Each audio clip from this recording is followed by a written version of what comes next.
Ngayon, no, kung gusto nyong malaman or check kung tama ba yung value ng PNO na to sa last video natin na negative 1.3, no? Gagamit tayo nung ng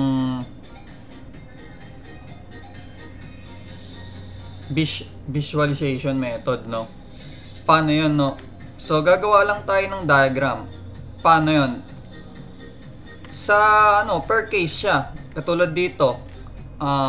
Dito yung sa load 1 dito, no?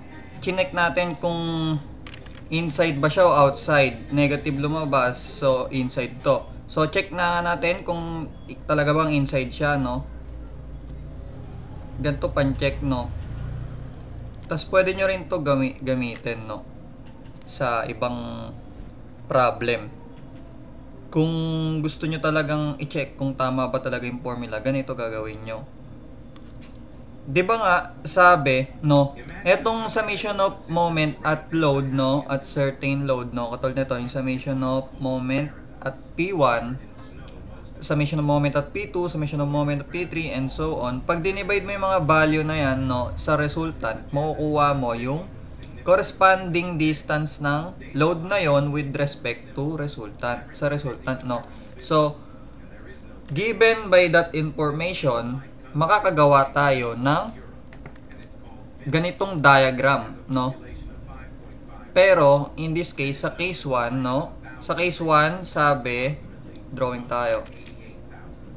Ang sabi sa case 1. Sabi sa case 1, ganito. So pag gagawa ka diyan, ito yung beam, sabay meron kang center line.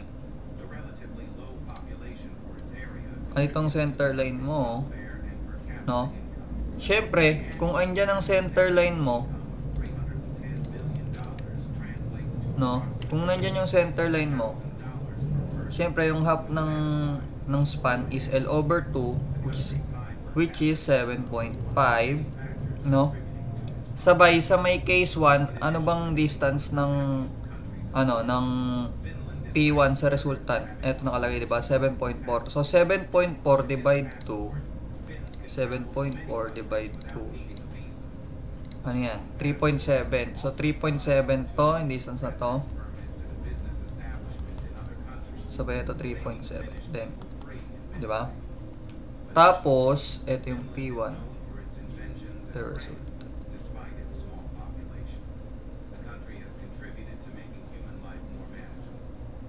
Ayun na ba to? Sa case 2 pala to. Case 2 pala, ayun o. Case 2.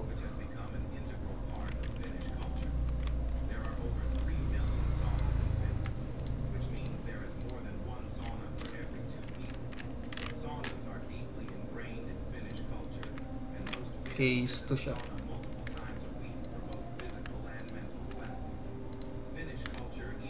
Case 2. So, ano bang distance ng load 2 sa resultant? 240 divide 100. 2.4, di ba? 240 divide 100. Yung resultant na 2.4. 2.4 daw. 2.4 daw.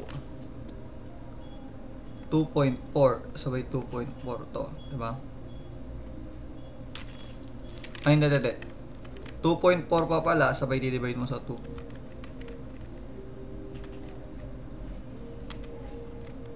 2.4 divide 2, ang sagot 1.2.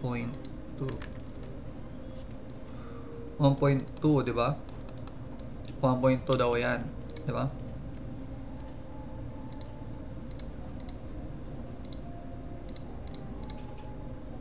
Hmm, 1.2. So 1.2.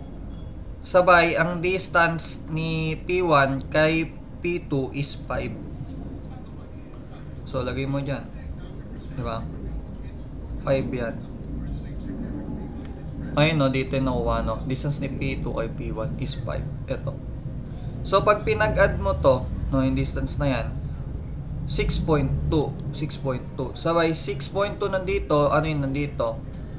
Ito yung negative, no. Yung 1.3 daw dapat dito. So, pag pinay-minus natin itong 7.5, sa 6.2. Dapat 1.3 yan. 7.5 minus 6.2. 1.3, di ba?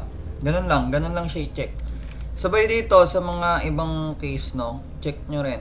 Nabawa, pag case 3 naman, no, so, ang mangyayari nun, yung load 3 natin, no, ganito yung diagram. Ang center line, eto, sabay ang load 3 nandito, no, bakit ko na naman? Kasi nasa right siya ng resultant, ayun, no, di ba? Sabay nandito yung resultant, di ba? Resultant, load 3, sabay ano ang distance ni load 3 kay resultant, yun lang yun, di ba? Paano malaman? 60 divide 100. O 60 divide 100, 0.6. Sabay, divide mo ulit sa, yung 0.6 divide mo sa 2, 0.3. Sabay, 0.3, di ba? So, add mo yung distance ni P1 kay, ay, ilabas mo, ang distance ni P1 kay R is 7.4. So, R, 7.4. 7.4. Pag pinag-add mo yan, 7.5, di ba? Sakto 7.5. Sakto ba?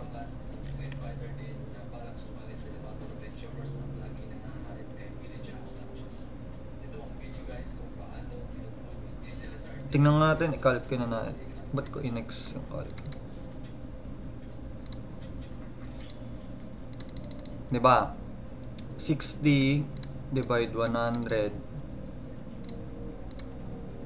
0.6 sabay divide 2. Uy. 2. 0.3.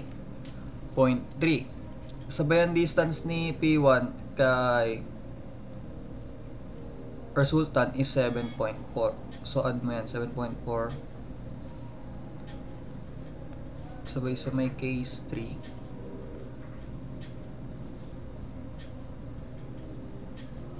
Yan. No, sabay yung distance nito is 7.5. So, pag pinag-add mo to, yung nasa taas, ano yan, 7.4 plus 0.3. No? Ima-minus mo daw yan. Ay, ma-minus mo yan sa 7.5. Dapat, ang lalabas dyan is, pag ganyan, pag positive lumabas dyan, may tira pa, di ba?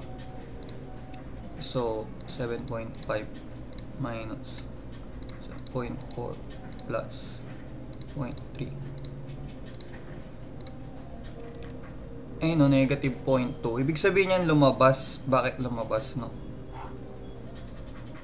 Kasi ito yung 7.4. 7.4 sabay 0.3. Sabay ito lang 0.5. 7.5, di ba? Ito pag inad mo 7.7, oh, di ba? Lumabas siya ng 0.2 dito. Sumobra. Ganun lang 'yon, ganito mag-visualize, no. Ang gagamitin mo, alamin mo yung mga distance, 'di ba? Very powerful tong summation of moment at load, di ba? Kasi makukuha mo agad yung distance nila sa resultant. Ayun lang naman. Thank you.